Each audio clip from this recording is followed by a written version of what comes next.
So I'm out here doing some beachcombing today. Today I'm on foot, don't need a boat to take a look at this wood. But all along the shoreline here, there's a lot of logging debris. A small percentage of it will be guitar making wood. Just came back from down that way, and you can see there's kilometer after kilometer of driftwood. The more you look through, the more cedar you find.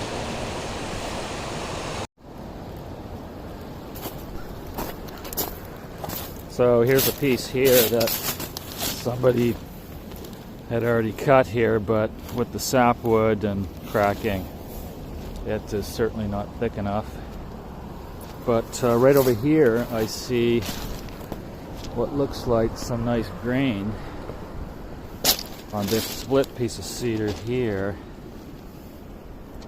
but as you can see, a lot of knots, and that would just result in some very wavy wood.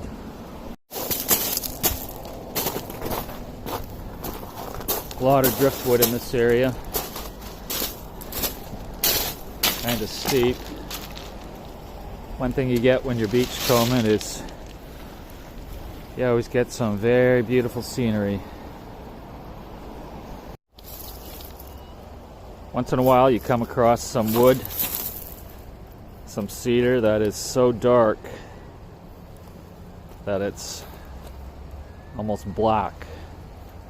Unfortunately, that piece just not thick enough. Alright, let's see what we got here. Here's a piece there, but grain a little too wide. Looks like over here somebody has beat me to this cedar. But you can see some fresh cutting here. It's not good enough for guitar wood anyway. Although, let's take a look at this end down here. Yeah, somebody could have beat me to a small slab here.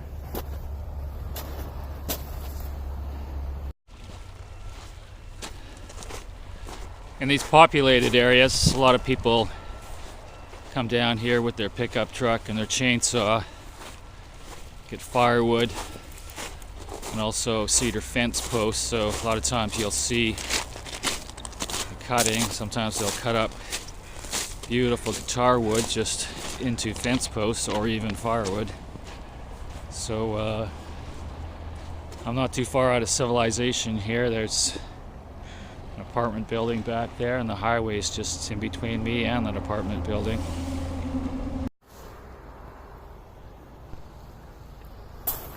So you can see somebody cut off the end of this very knotty, wide-grained red cedar here. There's the sawdust. I don't know, it's probably 12 feet long. I guess somebody will come back and get it, use it as a fence post. You can see somebody else cut something here. A bit frozen, but that's red cedar sawdust. Gonna continue on down here and see what I can find. I've been walking along here looking for garbage, debris, and so far I haven't really encountered very much.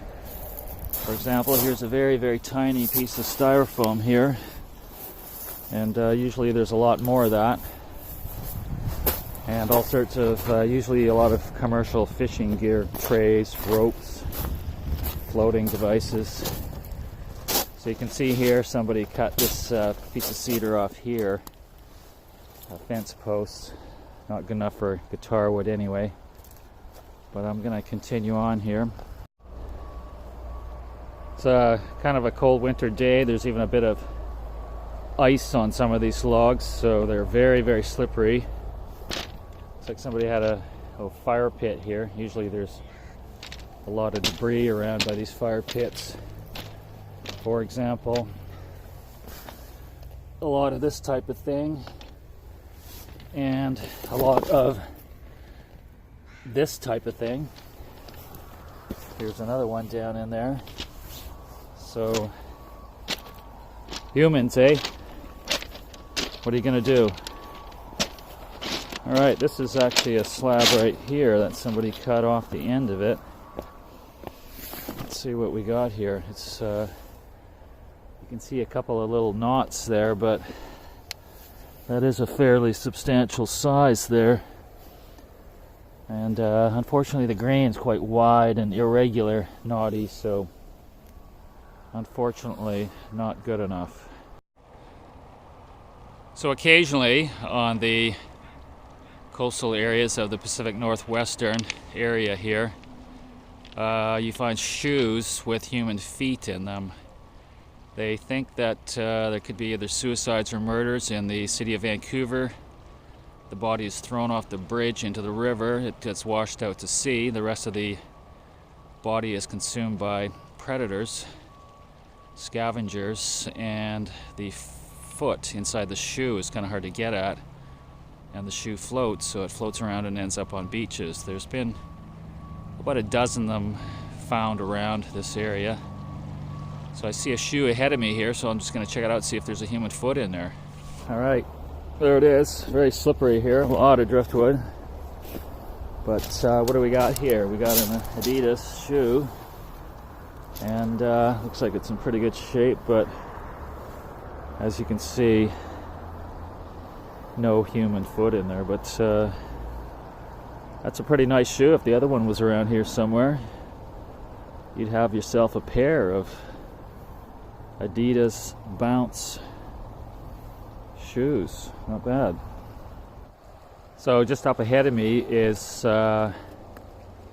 it's called the Big Rock, but over here is a little cache of firewood. Somebody was cutting firewood down here, didn't take it all, and we got a little cache of firewood there.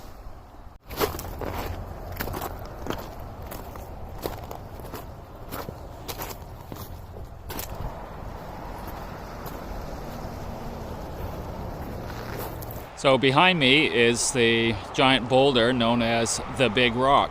There's the Big Rock store, the Big Rock Hotel, and so on.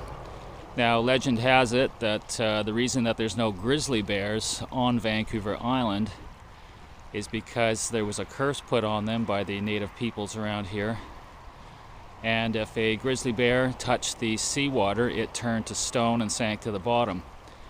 Numerous grizzly bears tried to jump across from the mainland to Vancouver Island, and they all just turned to stone and sank to the bottom, except for this one, who was the biggest grizzly bear, made a mighty jump, landed, and just his toe touched the water on the beach, and he turned to stone, and here he is still here. Or perhaps it's just a giant boulder deposited by a retreating glacier. You decide.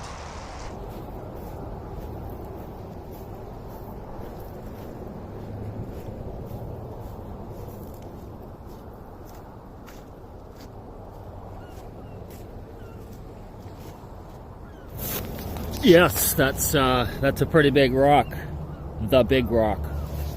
Bit of graffiti on the Big Rock here. I don't know what it all means. For example, I don't know what that means. I don't know what that symbol is there. This obviously means that James Chattels, somebody loves him, I suspect. And somebody over here, Caleb, was here. Otherwise, there's just kind of a lot of paint on the rock. Here's a little, some sort of a drawing here. I don't know what that means, but something. Oh, here's, what do we got here? We got, some of it's hard to read. There's a bit of a swear word there. And here's something about Jillian here. Looks like a date, 2014. Here's some kind of a, I don't know what that means. And here's kind of another one from 2014, RD plus RM. Hopefully they're still together. Somehow, I doubt it. So I've gone about 2 or 3 kilometers now. I did see one piece way back there, a small piece that may or may not yield some guitar wood. But other than that, I haven't found any guitar making wood. A lot of hand split shake wood, mind you. And like I said, there's a lot of people down here, coming down here with their pickup trucks and their chainsaws cutting away. And it's right beside the highway, so I'm kind of surprised I find anything down here, to be honest.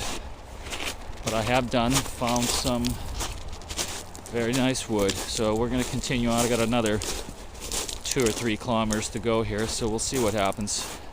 So this is a common find on the beach. Here is rope, frayed, oil-based rope. It's all over the place. So here's some more rope, and of course here is the usual styrofoam.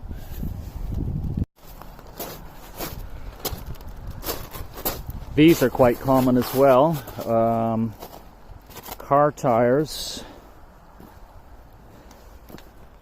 with crumbling styrofoam inside. I guess people make buoys so they can tie up their boat to them, and then they get away and they end up here and contaminate everything and kill everything, including us. Why, humans? Why must you do it?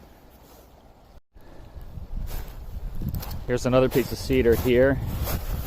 At first glance, somebody might think, that's pretty good, but this is the center of the tree here, the heart, and you can see a crack here and a crack here. So really the edge grain, by the time you trim off of the outside of the tree here, it's even impregnated with rocks. You know, you're only going to get edge grain that's so no good. You don't want a round thing with a heart in it. You're looking for a slab like this piece here, but massive, from a massive tree.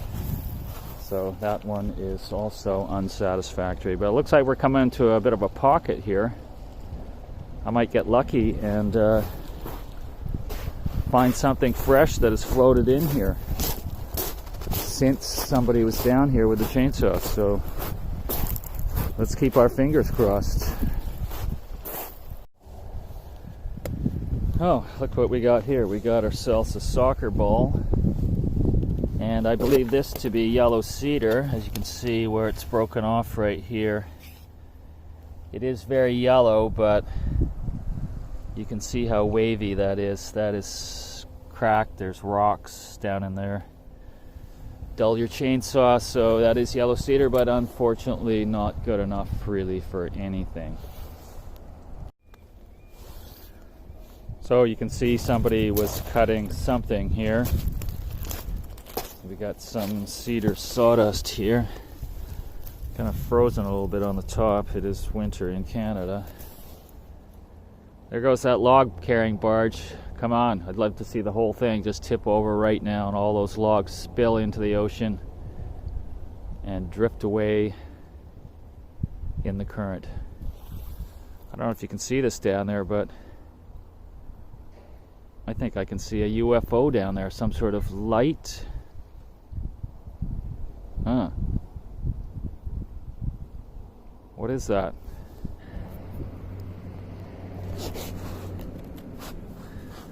Okay, I don't know if you can see this or not, but I think I can see a UFO down there. It's sort of a saucer-shaped thing. It was speeding along with a light on it just before I turned the camera on. Now it's hovering and there it goes. What the? That is definitely not a helicopter, and it's definitely not a plane. You tell me, what is it? It's a UFO, unidentified flying object. A lot of wood down in this pocket down here, but unfortunately I am right on the edge of a parking lot, and you can see sawdust down there. There may have been a very nice piece down there, but it has been taken away, so I was too late. But as you can see, I am not too far from civilization. So here I am at the Big Rock boat ramp. Log carrying barge and the Big Rock. I don't know if you can see it, but it's way down there now. And a green moss on the top of it. The Big Rock boat ramp. Who is this man? This is James McCallum. Way to go, James.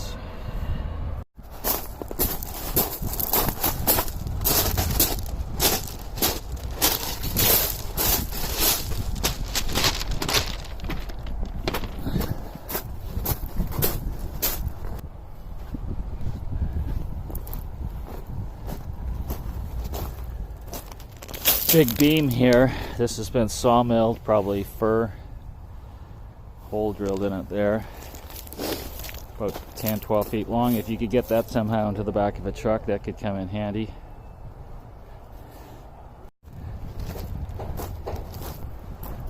Is this driftwood naturally here? That's the question.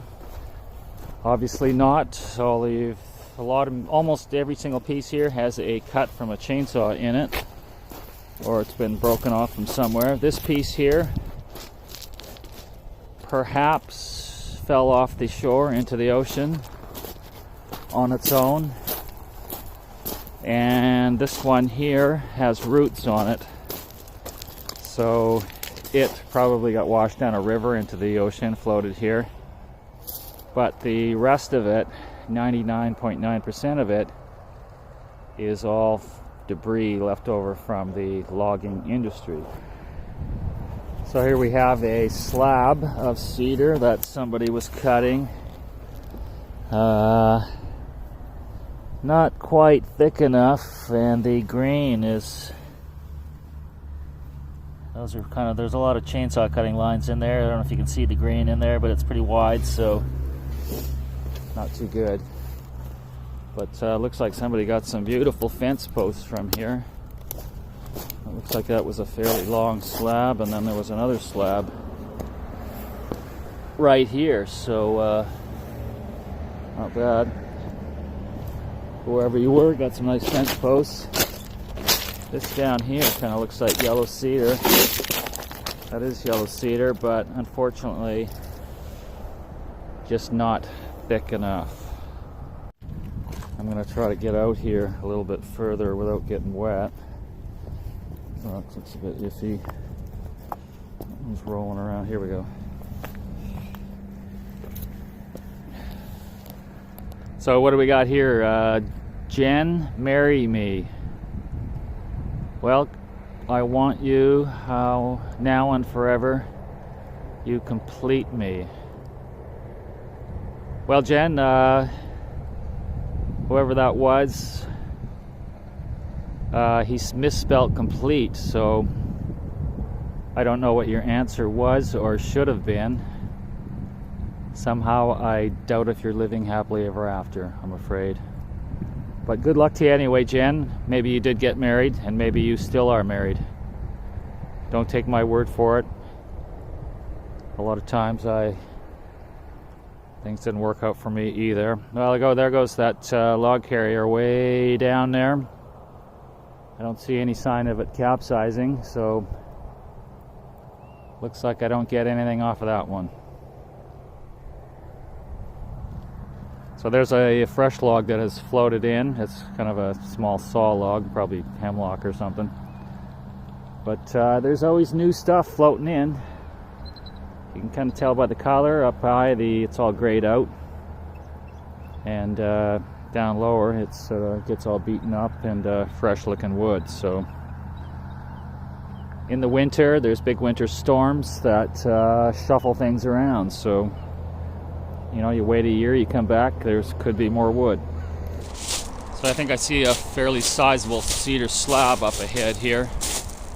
Looks like it's from maybe a 5 or 6 foot diameter tree, so I'm getting kind of excited. If there's one thing that gets me excited these days, it's cedar. Not a lot else, I'm afraid. Alright, there it is. You can kind of tell by the color. It's too bad this thing here's so wavy, otherwise it would have been good. But now that I'm getting closer, I'm looking at it and I'm thinking, I don't even know if that is cedar or not. Somehow I don't think so now. And it's just not thick enough anyway, so false alarm. We still got a long ways to go. So here's a few items right here. We got some kind of a plastic lid, a nice 2x4, construction industry, and of course some more rope there, some kind of a blue plastic thing here, and of course the single-use water bottle. How do you like that? Here's a brick down there. I don't know if you'd call that garbage or not, but it's not natural. So there's a lot of cedar down here, like this piece, but unfortunately just not good enough to make guitar wood. So this is industrial waste on an industrial scale. Not natural. If it wasn't for the logging industry here, 99% of this wood would not be here. So all those years of it not being here, now it is here, human caused. What is it doing? Nothing good. That's what I think. Okay, here's another piece of yellow cedar here, fairly easy to spot by its color. And unfortunately, it's a bit wavy and just not thick enough. Sometimes you find red cedar that it's kind of a yellowish color, and the surefire way of differentiating between red cedar and yellow cedar is, if there's any question whether it's red or yellow, it's red, because yellow is just such a pure bright yellow that there's no mistaking it. Alright, so here's a piece here that is borderline good enough for guitar wood. Oh, sorry about that, but is it big enough? By the time you trim off the back and a little bit of the heart, you'd be kind of hard pressed to get 7 inches out of there. So plus the other end's kind of shattered down there, so nope, not quite good enough, I'm afraid. Alright, I'm not finding too much wood here, but I am covering the ground, sort of eliminating it. And also I'm outside getting some fresh air on a cold winter day before it stops snowing. That's not very natural looking back there either. You see that big green pipe sticking out there? What's that dumping into the ocean? Salty water from winter roads? I don't know. I don't like it. I don't know what this is all about, but it looks like it's a turkey store-bought, I guess. There's sort of a plastic thing around its feet there. I don't know what that's all about. But all the skin's gone. Some sort of birds were pecking at it, no doubt. But why would somebody throw it down here? Maybe to go with that green pipe. Alright, here we have some more construction waste here. Another sheet of blue styrofoam there. That's some nasty stuff from the construction industry. They should maybe keep track of that stuff a bit better. So normally I'm not on foot in a populated beach like this. I'm usually in a small aluminum boat in incredibly remote regions of the coast here. So remote, in fact, that nobody can really get out there and get the wood. So it's all there. just for the taking, the land of plenty. This here has been picked over so many times, so I'm not surprised at all that I'm not really finding anything here. But I'll keep looking. I'm almost at the end here now, so I covered this whole strip here, maybe 5-6 kilometers. Took me a couple hours, but don't mean nothing, not a thing. So here's a piece here that is cedar, and it's thick enough, I believe, but I'm afraid the grain is just a little subpar there, so unfortunately not good enough. Alright, that completes our beach walk for today. Thanks for coming along, and we'll see you next time on Looking for Cedar. Thanks for watching. Please subscribe. Give this video a like if you want. Thanks. Bye.